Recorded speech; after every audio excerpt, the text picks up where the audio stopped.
중환자실에 들어가 보신 적이 있으십니까? 중환자실에는 사경을 헤매는 분들이 누워 있습니다.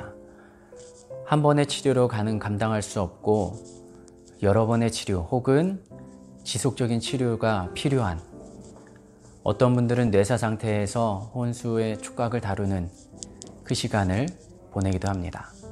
육체적인 한계 상황에 중환자실에 들어가게 되는데, 어찌 보면 감정적으로도 이러한 혼수 상태, 중환자실에 계신 분들이 있다고 생각이 듭니다.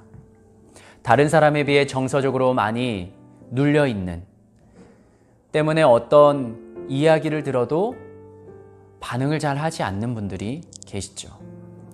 그러면 감정 자체가 왜 그렇게 메마르게 된 것일까요? 세 가지로 들 수 있겠는데요. 첫 번째는 삶 속에 있는 어려움으로 인해서 감정이 메마르게 됩니다. 우리는 살아가면서 작거나 큰 어려움들을 겪곤 합니다. 이러한 어려움은 우리들의 내면에 상처로 남게 되는데, 이러한 상처는 결국 우리의 감정을 메마르게 합니다. 두 번째로 문화적인 세뇌를 통해서 감정이 메마르기도 합니다. 우리나라에서는 대부분 남자애가 왜 울어? 남자는 울면 안 돼. 이런 말로 다그치지 않습니까? 그러다 보니까 실제로 사람들은 태어나면서 가지고 있던 감정들, 그리고 기쁨과 슬픔을 가정에서 점점 상실하는 경우도 있습니다. 세 번째로는 삶에 대한 불안과 염려로 인해서 감정이 메마르게 됩니다. 우리는 살면서 감정에 조그만 구멍이 생기기 시작합니다. 그 구멍은 삶에 대한 불안과 염려로 생기는데, 문제는 그렇게 생긴 아주 조그만 구멍이라도 어떤 사람에게는 치명적일 수 있다는 겁니다. 왜냐하면 아무리 조그만 구멍일지라도 기쁨과 행복의 감정들이 그 구멍을 통해 빠져나가기 때문입니다. 그렇게 시작된 빠져나감은 결국 우리의 감정을 메마르게 만듭니다.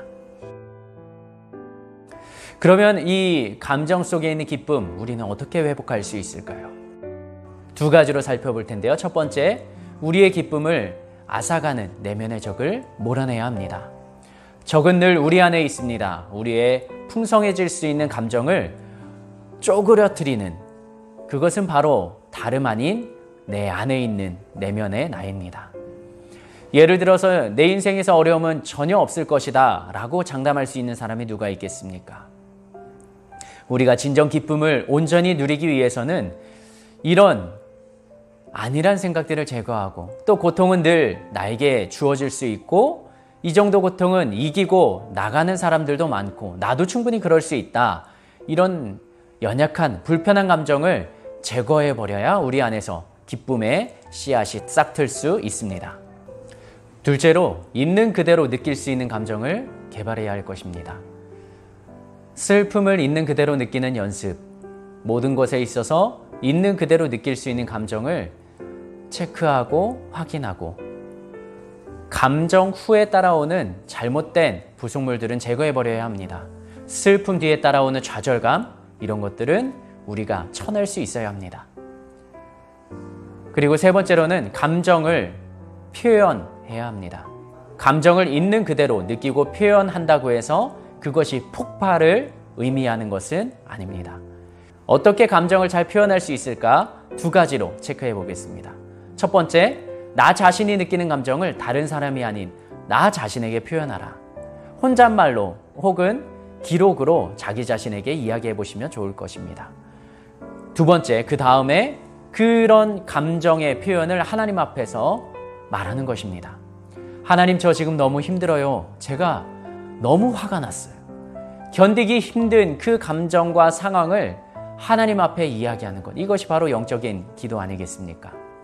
시편을 보면 많은 부분에서 그렇게 기도를 시작합니다. 사람이 미운 건 정상입니다. 그러나 기도의 끝부분에 가서는 그럼에도 나에게 구원을 주시는, 은혜를 주시는 하나님을 찬양합니다 라고 마무리하는 것입니다. 기도의 시작과 끝이 달라지는 것입니다. 왜냐하면 하나님 앞에서 나의 감정을 표현하고 나면 그 상황에 대한 문제가 나의 시선의 시각의 변화로 달라 보이기 때문입니다. 기도하면서 하나님의 관점으로 그 상황을 재해석할 수 있게 되는 것이죠. 이제는 하나님 앞에서 모든 감정을 표현하십시오. 하나님이 주시는 기쁨을 누리며 회복하는 저희 모두가 되기를 축복합니다.